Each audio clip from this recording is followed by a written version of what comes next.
Hey, welcome back for more Stardust reactions. This is actually a series of reactions I did that I called Mel Gibson Mondays. Every Monday I reviewed a different Mel Gibson movie, starting with the Lethal Weapon franchise. I think I should point out that these reactions are from 2018. It's currently November 2020, and I swear to God, the reaction from Lethal Weapon 2 is not referring to current events. It's just a coincidence. A funny coincidence, but a coincidence nonetheless. Anywho, enjoy these reactions from Mel Gibson Mondays.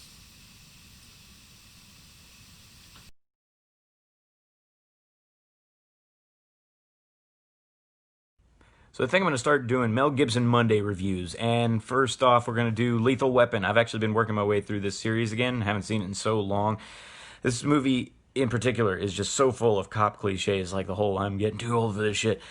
And but to be honest, it actually is probably the movie that made some of those cliches famous. But one thing I love to do watching this film is see if you can spot all the times that Mel Gibson's a native Australian comes out. Other than that, it is a great film. So much fun. Time for some more Mel Gibson Monday with Lethal Weapon 2. This one continuing to reinvent some of the cop cliches in new and funny ways. Also, more of Mel Gibson slipping into his native Australian accent. And this one, as fun as it is and as entertaining as it is, I think the plot is just a little bit dated with the story of the politicians that basically think they're above the law and they can do whatever they want without any consequences. Is it just me, or do we not have anything like that going on today? Nothing really, do we?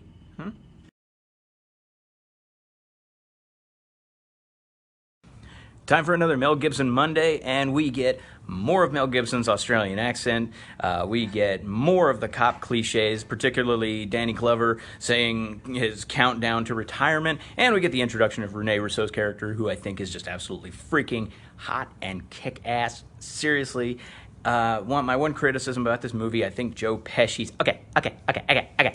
got really old really fast. Great movie though.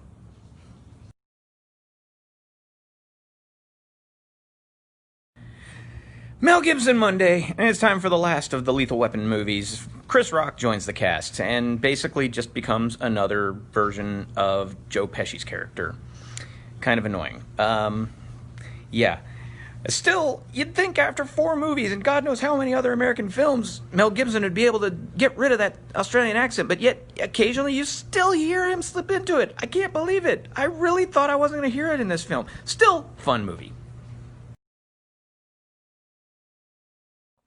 Time for another Mel Gibson Monday, and outside the Lethal Weapon franchise, Mel Gibson was known for the Mad Max franchise. This actually came well before he was known here in the States. Still has his native Australian accent and everything. This movie, while it's not as exciting as any of the other Mad Max movies we're familiar with, is still a great movie with some really good characters, especially the villain. The toe cutter is just freaking hilarious and awesome and such a great villain. It's a wonderful movie to check out. Definitely recommend it. Time for Mel Gibson Monday, Mad Max 2, The Road Warrior. Funny enough, I met a lot of people that don't really know where this one falls chronologically. A lot of people think this is the first one, Mad Max is the second one. They're like, isn't the timeline kind of confused? No, this was second. This was made later with a bigger budget, and it's a great film. The world is more degraded, and Max is much more in its element now that the whole world's gone crazy just like him. A lot of fun, a lot of action. Again, a very creepy, scary villain. Awesome movie.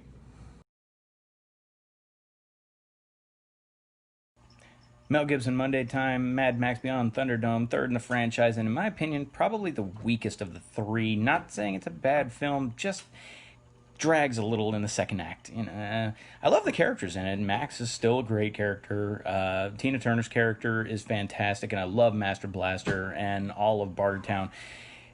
It's a fun film in general, just not my favorite of the 3. So now that I've done all the major Mel Gibson franchises like Lethal Weapon and Mad Max, I thought I'd think of a bad Mel Gibson movie, but to be honest, I had a hard time thinking of one. I know Bird on a Wire is one everybody talks about, but I've never seen it in its entirety. This one was fairly forgettable, which is why I had a hard time remembering it.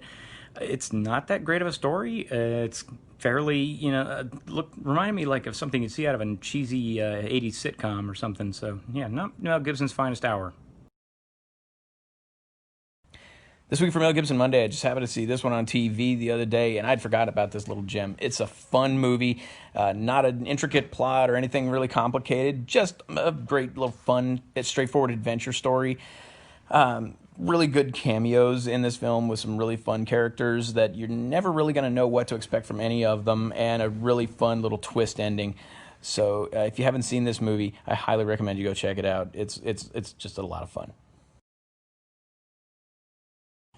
Hey, it's time for Mel Gibson Monday, and a quick shout out to Dawn, Expletive Deleted, for telling me about this movie, and you did warn me. This was not a good Mel Gibson movie. This was a good idea. The story was there, but it was very convoluted. It's like they had too many ideas to get out in such a short period of time. It could have been better. There were so many good ideas, but overall, this was not a good movie. Sorry. If you like this video, please hit the like button. Also, let me know in the comments what you think. Let me know if there's any other movies you'd like to see me react to.